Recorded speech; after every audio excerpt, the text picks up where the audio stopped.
Magandang araw mga ka-podcast.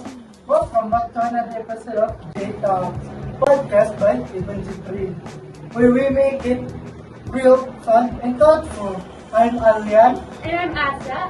And we will be your host for today. Today, pag-usapan natin ang isang sobrang relatable at minsan, ouch, toxic na topic, our online habits.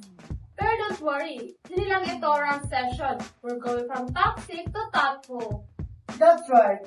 We're here with some awesome guests who will help us unpack the good, the bad, and the funny sides of being online.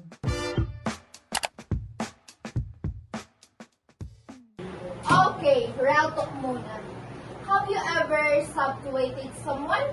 Or maybe nag-scroll ka lang for hours tapos biglang, where did my time go? Guilty! Minsan akala ko, 5 minutes lang ako sa TikTok. Next thing I know, it's been 2 hours. Part-time travel, pero unproductive. Online habits can be addictive.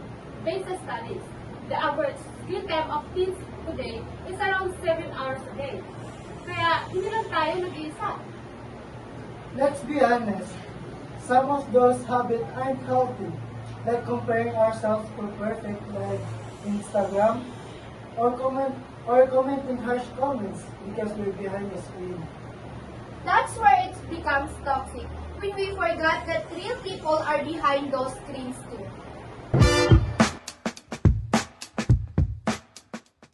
So paano ba natin babaguhin to?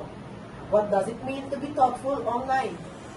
Number 1, pause before you post. Ask yourself, helpful ba to o makakasakit lang? Tama!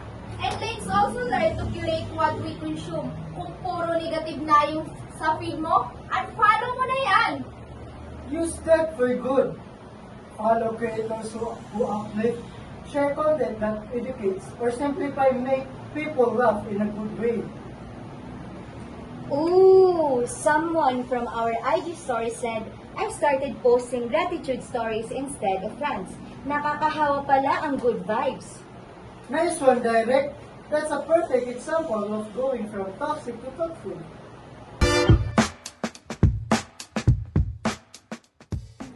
Small changes can go a long way. Like messaging a friend just to say, hi, instead of doom scrolling. Or taking digital detox weekend.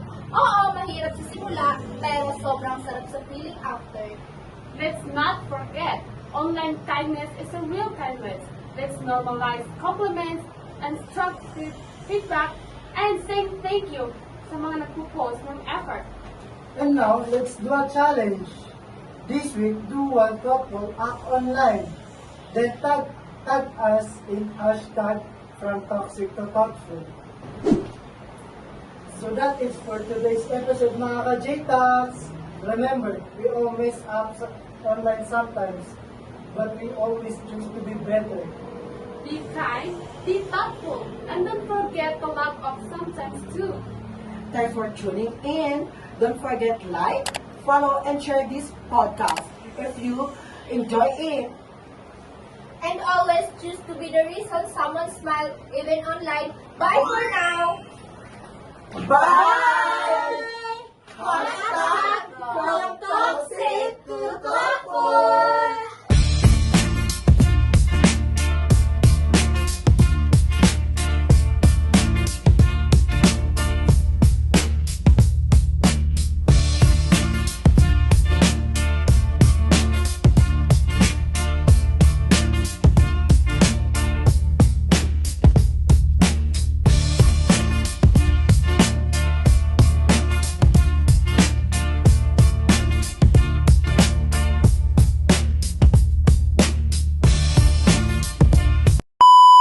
Suay nga. Good. Pero suay nga. Toxic na topic. Our own business. Our own mental.